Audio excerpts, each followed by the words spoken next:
Hey, what's good, everybody? It's your boy Tony Max. Y'all know I do it to the max. Coming back at y'all again with another fantastic episode of Truth to Life, where we discuss real life issues that affect real life people in real everyday life.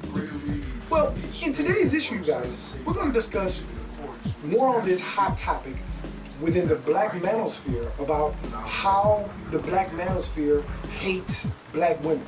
Despite what black women may think about the Black Manosphere, Kevin Samuels, your O'Shea Dukes, the lead attorney, mediocre tutorials, Erica Lachey, and so on and so forth, and myself as well. Well, here's the deal, you guys. Sisters, we love y'all. We love y'all. Well, how much do you love us, Tony Max? Prove that you love us. Okay, I'm going to do that. And I'm going to do it with 3 simple points. So go get your pen and your pad. You ready? Come on. Let's dig in. Okay, you guys. On and on and on, ladies and gentlemen and fellas, comment below and let me know whether or not you agree, because these are just the facts. Got my notes with me. Okay. First of all, how much do we love black women? I'm going to show you how. Firstly, we've made ourselves better as black men. We've come a long way. We've made our mistakes. We've analyzed the situation as well as our lives. We've decided where we wanted to be in life as we grow older. And you know what we've done? As a result of analyzing our past and the way that we came up, the way that we treated women, our daughters and sisters and aunts, and seeing everything that's been going on the scene, the way that we've treated women. You see what I'm saying? Big player, because I'm an ex-player myself.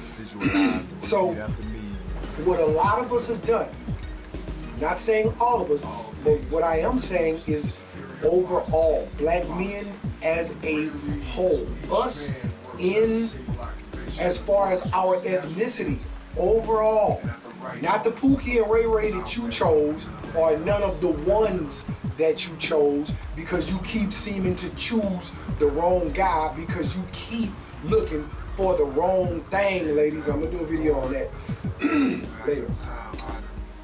I'm talking about overall, black men as a whole. We've leveled ourselves up. We on our grind. We getting to it. We are going to college, graduating, and or starting businesses, and we're becoming financially independent, successful, even at lower levels. Man, I stay in H-Town, right? And I was driving down I was coming from a job, because I do handyman work. I do a bunch of stuff. I got to do what I do to, to pay these bills straight up, until so that I can do what I love to do, which is my music. Well, I'm coming down the street from a job one day, right? And I happen to look on the side on the side, and I see a bunch of cats standing in the yard. Man, tell me why it was about at least somewhere between 8 to 10 black men, young black men on their grind. Everybody had on their little, their little work clothes, and they fixing this house, building this house up, tearing it down, doing like demolition work, and as well as carpentry, plumbing, electrical. I mean, check this out. I got another job I was on in Livingston. Tell me why, man, the electricians, 3 brothers. One was a big brother, the other one was a little brother, and I think the other one was like a friend of theirs. 3 guys, 3 brothers, black men that were doing electrical. I can go on and on, from mechanics. My landlord is black. My dentist is black.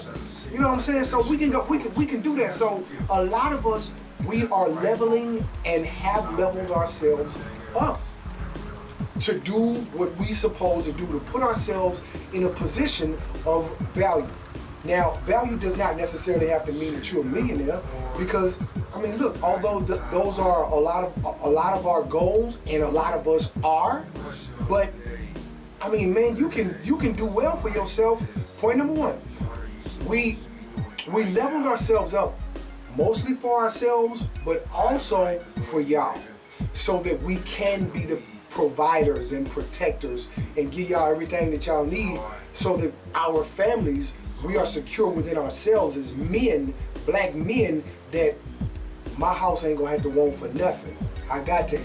And if I don't got that, I'm gonna go out and get that. Whatever I got to do legally, 2-3 jobs, 2-3 gigs a day, whatever I gotta do to make sure that they have it, that's what I'm gonna do. I'm talking from better jobs to starting businesses, the whole 9 yards. Okay, now, point number 2. Fact number 2. We stop having sex. More and more, if you guys look at the statistics, a lot of black men, and as well as younger black men, middle-aged black men, older black men, probably as well. But black men as a whole, we've cut down, stopped having sex with y'all. And you know what's also happening is that we even stopped going on dates. We're not taking y'all on dates no more. You know why? Because y'all not bringing nothing to the table. All you think it's about is you gonna use us or play us like a dinner dates or whatever. You just gonna be a random dinner date female, and that's all you're doing. You're not trying to do anything with any intention. And I'm only, again, talking about black men that are eligible bachelors who are in the market for a wife. I'm not talking about playboys. I'm not talking about your pookies and your ray-rays, your losers, your scrubs and dubs. I'm not talking about none of them. I'm only talking about those who are qualified to have a family and raise a family and provide for a family. No one else. So this is all within specific, stringent context, okay? Now, we're not having sex with y'all no more. Don't take my word for it.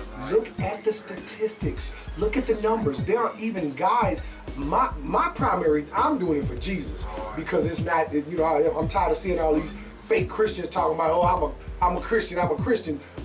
A lot of black men, we not having as much sex with y'all no more. I don't even look at, I'm lying now. I do look at women.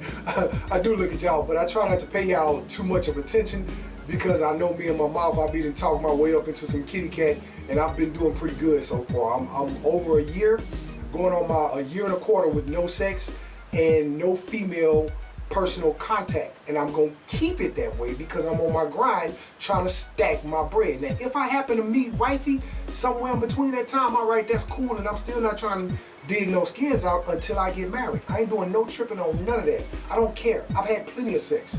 I'm done. That's point number 2. We stopped. Partially. I stopped partially because I got tired of hurting y'all. I got tired of using y'all for sex. And y'all get y'all emotions tied up, even though I told you from Jump Street I don't do relationships.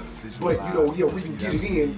A lot of y'all try to change us. So that's not me, so I slid back. So I'm done with sex for a while until, you know, I run across wifey. Now, that's point number 2, or fact number 2. Because it's not just me. Look on YouTube, it's a lot of brothers that's doing the same thing. They sliding back from sex because it's not that serious. Ladies, what else do you have to offer besides sex? If that's all you got to offer to a man who is looking for a wife or at least a girlfriend, you're dead. When we remove sex from the table, guess what?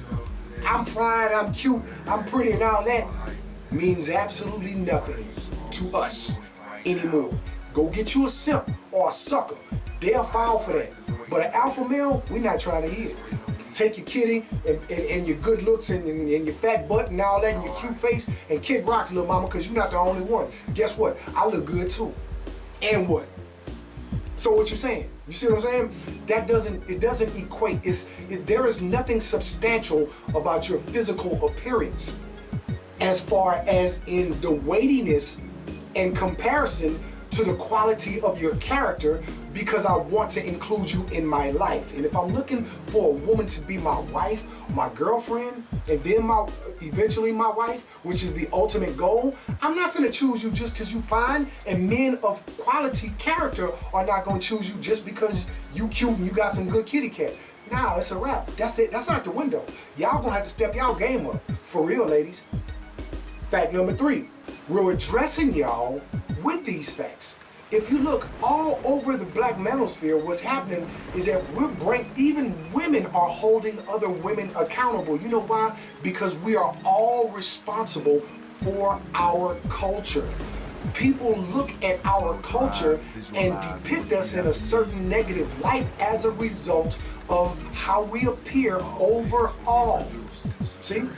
Now, granted, yeah, we know about the media and the white man and all that, and from slavery all the way to civil rights, and even how the racism still exists today. And every TV show, commercial, or trailer about a movie always has to depict us in a negative light. Black man always got to be a homosexual, or the female got to be a homosexual, or he got to be broke, or she got to be with a white dude. It's always got to be something negative. That's ridiculous. They don't depict themselves like that for the majority.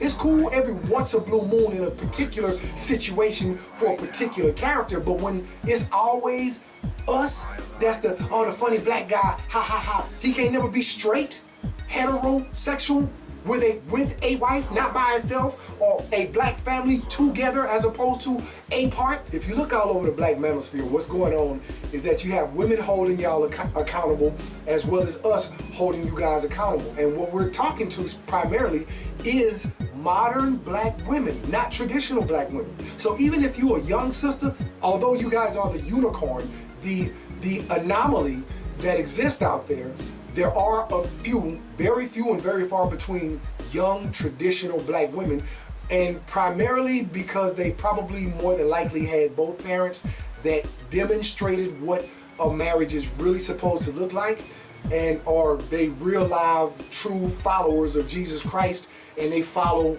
the word by obedience. Other than that, man, y'all out of there. That stuff y'all on, all that old independent and rah, reckless mouth with your dude, and I wish I would. So, ladies, for you guys to say that we don't love y'all, we've actually leveled ourselves up for y'all. We're not going in mass looking for white women or Asian women or Latin women. In mass, over 80% of black men are married to black women. Those of us that are married, because there's like 60% of us that are not even married. So for those of us that are married, over 80% of us are married to y'all. All we saying is that now y'all are gonna have to take it back to the old school, traditional, back in the 40s, 50s, 30s, and everything back then, where we were married together, community, family. You're gonna have to realize what your position is, and you're gonna have to play your position. All this old masculine trash that y'all have been fed by the media, that's out the window, man. We love y'all. We're doing these things. We're leveling ourselves up for y'all so we can provide for y'all and protect y'all. With that being said, again, thank y'all for the love and the support. Thank y'all for coming. Don't forget, in the upper right-hand corner, if you're on your laptop or your PC, click on the banner. There are links in the banner for ways that you can support. The music that you hear in the background is mine. I do R&B, and so if you choose to hear more of the music, hey, I would appreciate the support. If you're on your phone or a tablet, you can look below the video where it says show more or read more, and you'll see ways to support there. With that being said, again, thank y'all for the love and the support. Appreciate the love, baby. Till next we meet. Peace and progress to you, baby. Mwah.